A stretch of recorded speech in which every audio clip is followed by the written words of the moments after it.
Hello my friends and welcome back to my channel. Today we are going to do a cook with me. Apparently I've already been cooking because it got schmutz on me already. Yes, all my aprons are in the ironing pile, so I only have a half apron on, of course. Anyway, I digress. Squirrel. We are going to be making dinner together and we are going to be making cheeseburger soup. I've never made it before, never sounded appealing to me, and I don't know, lately it does. Every Thursday, I make soup for dinner. Every single Thursday from September until like April. And I like to try to do different things. I like to really try to mix it up. And this is one I've never made before. Sounded interesting, so hey, why not? So I thought I would bring you along with me while we make the cheeseburger soup. So let's get started. Okay, so the first thing we need to do is we need to brown up 1 pound of ground beef. Now, on the recipe on my website, I have 96% lean ground beef. I don't use that. I generally use either 90 or 93, but I know a lot of WW people like the 96. So I generally calculate all my recipes for you guys with the 96, and then I just make adjustments for myself.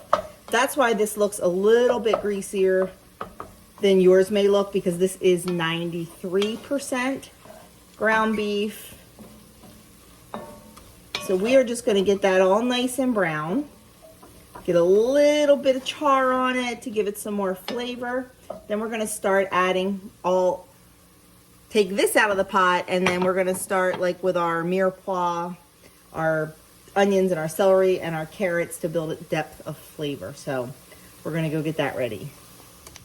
Okay, so our ground beef is done. Now the original recipe that I wrote calls for a half a tablespoon of butter. I had some bacon grease, so I'm using bacon grease because I figure cheeseburger, bacon cheeseburger, you just need some kind of fat.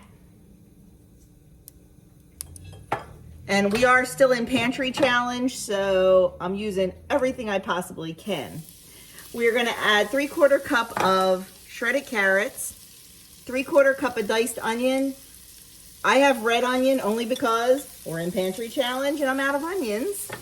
Now I do allow myself during pantry challenge to buy produce. I just haven't bought onions. I kind of forgot.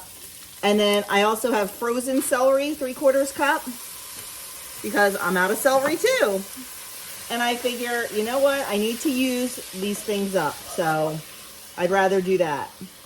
So I am just going to cook these until everything is tender. And like I said, the original recipe is a half a tablespoon of butter, but I did use the bacon grease. You can use olive oil. You can use spray if you want, I guess. That would work. But I don't mind some fat in there. So, okay, we are going to just crank this up and let these saute until they're tender, probably about 5 minutes or so, so they're nice and fragrant. And then we'll add in our broth and our potatoes. Okay, this has sauteed up very nicely. So the next thing we're going to do is we're going to add 3 cups of beef broth. I'm adding 4 because I can my beef broth in quart jars. So I'm just adding a little bit more because I always end up adding more anyway. Stretches the soup a little bit, you know. I know. Why do I bother writing a recipe, right? And then I'm going to add 4 cups of diced potatoes. And then we're going to also add the ground beef back in. We're going to give this a nice stir. And then we are going to bring it up to a boil. I might even add more stock. I don't know. We'll see. We're going to bring this up to a boil, and we're going to let it simmer for about 10 or 12 minutes until the potatoes are tender. So we'll be back to check on it. I'm going to put the lid on it, bring it to a boil, and then we'll check it after about 10 minutes. Okay, so while our soup is simmering, I'm going to start making a roux to help thicken the soup. So I have the remaining 1.5 tablespoons of butter in my pan. This time I am using butter because I'm out of bacon grease. And I have a 1/4 cup of flour. I'm just gonna stir that in and just whisk it around until it gets thick and bubbly. And I let the flour cook for about a minute.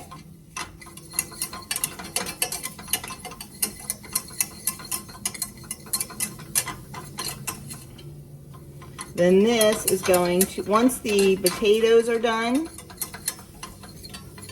this is going to get whisked into the soup. Of course, now that I'm doing this, I'm thinking I want to do it a different way. See, this is the first time I've ever made this, so we're all experimenting together, my friends.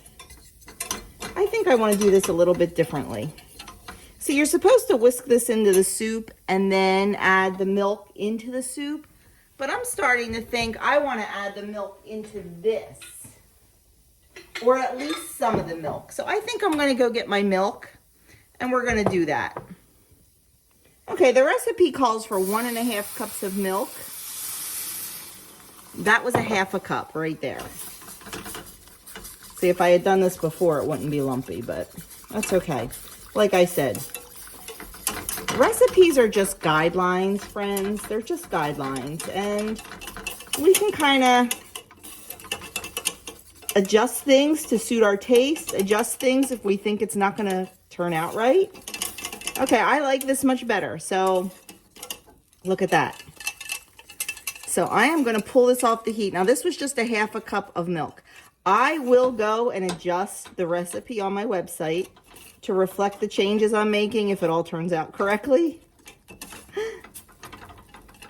And then we'll see. So I am just going to turn this off and set it aside. And wait for the soup to finish simmering and the potatoes to finish cooking. Then we're going to put it all together and get it ready for dinner.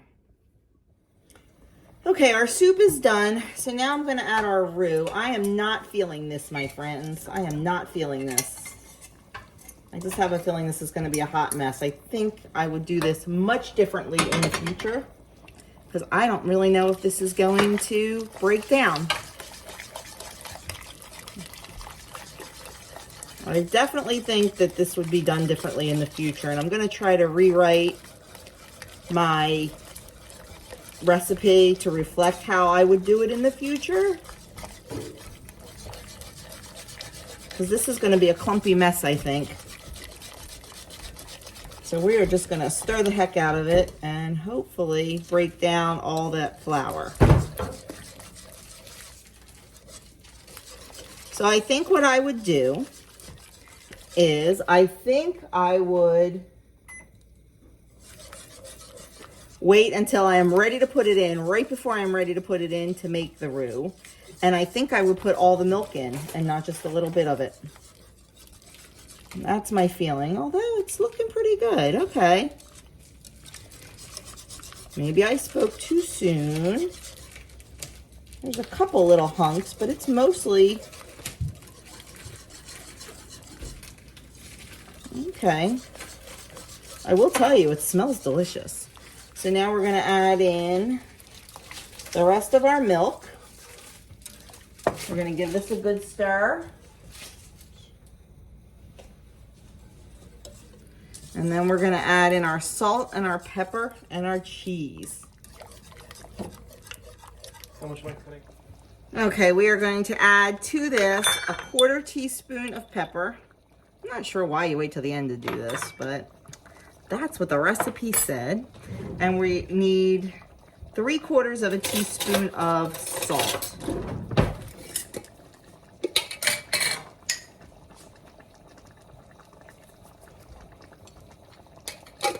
We're going to give that a good mix.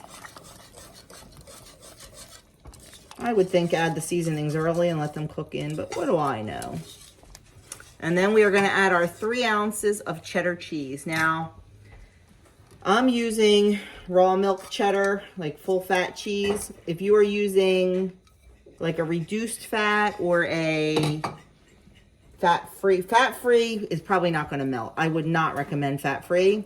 But if you are using a reduced fat, you're probably going to need more than 3 ounces because it just doesn't have as strong of a flavor as a full-fat cheese does. And that's fine. Just add a little bit more to your taste. Okay, we're going to let that just kind of heat through a little bit. Then we're going to turn off the heat. And we need to add a 1/4 cup of light sour cream. You have to be really careful because you don't want the sour cream to curdle.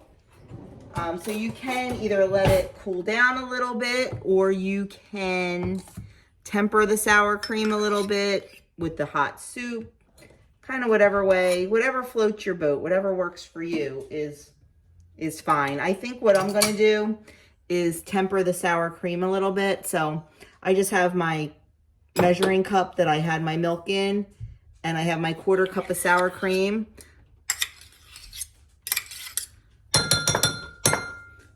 I am going to put that in there and just add a little bit of the soup and stir it around. Kind of like if you were tempering eggs or cream or anything like that. I tend to do this a lot. I don't really know if it's a real cooking technique, but guess what, friends? Works for me. So now I'm just going to dump it right back into the soup.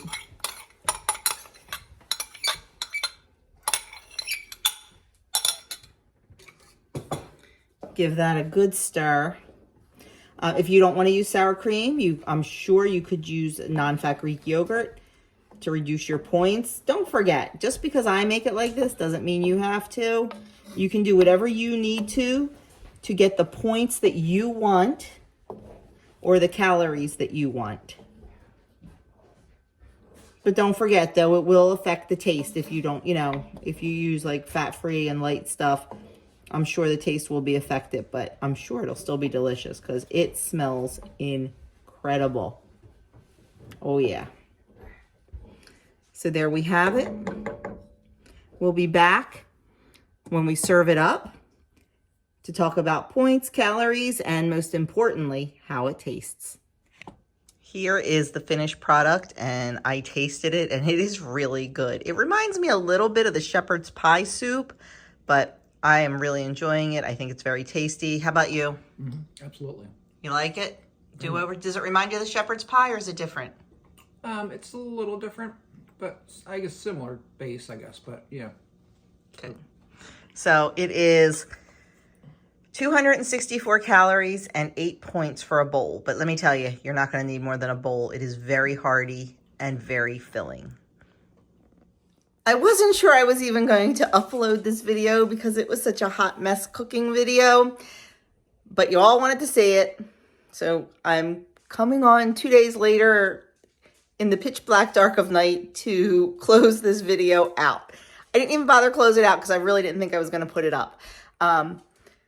But we really enjoyed it. It was delicious. I would definitely make it again. It was easy. It was quick. So that's all I have to say about that. Hope you enjoyed this. I know it was a little crazy, but it is what it is. So thanks for watching. I'll leave a couple more soup videos linked here in case you're interested in some soups. Like, comment, subscribe, and I will catch you all in my next video.